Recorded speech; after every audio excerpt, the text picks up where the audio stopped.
La parole est à Monsieur Olivier Dassault. Merci, Monsieur le Président. Ma question s'adresse à Monsieur le Premier ministre et concerne l'annonce de la révision des prévisions de croissance, sans reprendre la question de votre ancien collaborateur, bien sûr, mon collègue Olivier Faure. Monsieur le Premier ministre, votre ministre des Affaires étrangères, Monsieur Laurent Fabius, redevenu pour l'occasion ministre de l'économie et des finances, a annoncé ce matin la baisse des objectifs de croissance de la France pour 2013 de 0,8 à 0,3%. La semaine dernière, M. Fabius, décidément très en verve, avait déjà été le premier à annoncer la fin de l'objectif de 3% du déficit. Fusionner le Quai d'Orsay et Bercy, c'est une idée de génie et une première piste d'économie. Mais plus sérieusement, fin de la croissance, abandon de la réduction du déficit de 3% du PIB d'un côté, matraquage fiscal des PME, des ménages comme des retraités, austérité de l'autre, en alliant laxisme et rigueur budgétaire, vous réussissez la prouesse de réunir le pire des deux mondes. À croire que, sous votre gouvernement, la Grèce, c'est maintenant. Il est d'ailleurs éminemment symbolique que le jour où, toujours, votre ministre des Affaires étrangères annonce une baisse massive de la prévision de croissance, le président de la République soit en Grèce et non pas, par exemple, en Allemagne. Alors de grâce, un peu moins d'idéologie, un peu plus de réflexion, un peu plus de mesures économiques. Monsieur le Premier ministre, vous pensiez pouvoir recourir à la facilité de la dépense publique. La Cour des comptes vous a répondu qu'au contraire, il fallait la réduire pour l'État comme pour les collectivités. Permettez-moi donc de vous remémorer ce que disait le cardinal de Richelieu.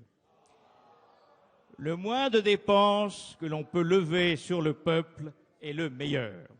Alors en conclusion, Monsieur le Premier ministre, maintenant que les masques sont tombés, que vos résultats parlent contre vous, permettez-moi de vous demander à quand l'audace de la réforme, la vraie?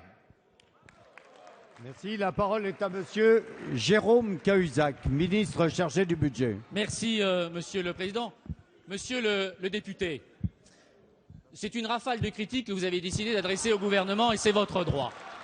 Permettez-moi simplement de vous indiquer que toutes ne sont pas recevables, même si je ne doute pas de votre sincérité.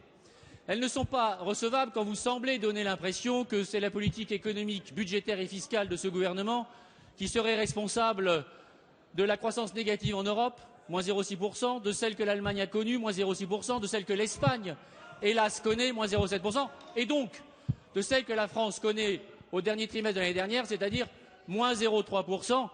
De deux choses l'une, monsieur le député. Soit il y a un contexte économique européen et mondial qui, objectivement, n'est pas favorable à une croissance économique qui soit, je le crois, comme vous, intéressante pour notre pays, soit la France se distinguerait dans le concert des nations par une politique originale. Les chiffres que je viens de vous donner de la croissance économique dans la zone euro, comme chez nos principaux voisins, montrent bien que dans un contexte extrêmement difficile, les gouvernements, en tout cas des pays de la zone euro, s'efforcent, chacun pour leur part, d'y répondre en essayant d'être le plus juste possible.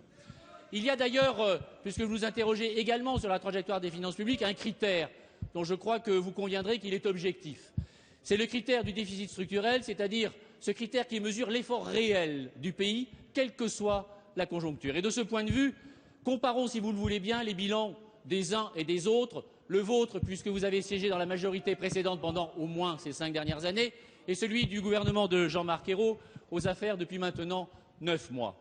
Dans la précédente mandature, monsieur le député, le déficit structurel s'est aggravé de 0,9 points de PIB, c'est-à-dire près de 20 milliards. Structurellement, et sous la conduite du gouvernement Fillon, la majorité à laquelle vous apparteniez a endetté le pays. Sous l'autorité du gouvernement de Jean-Marc Ayrault, c'est près de 3 points de PIB de désendettement structurel auquel nous allons procéder. Merci. Nous attendons quelques temps pour recueillir vos louanges, je l'espère, en rafale celle-là aussi.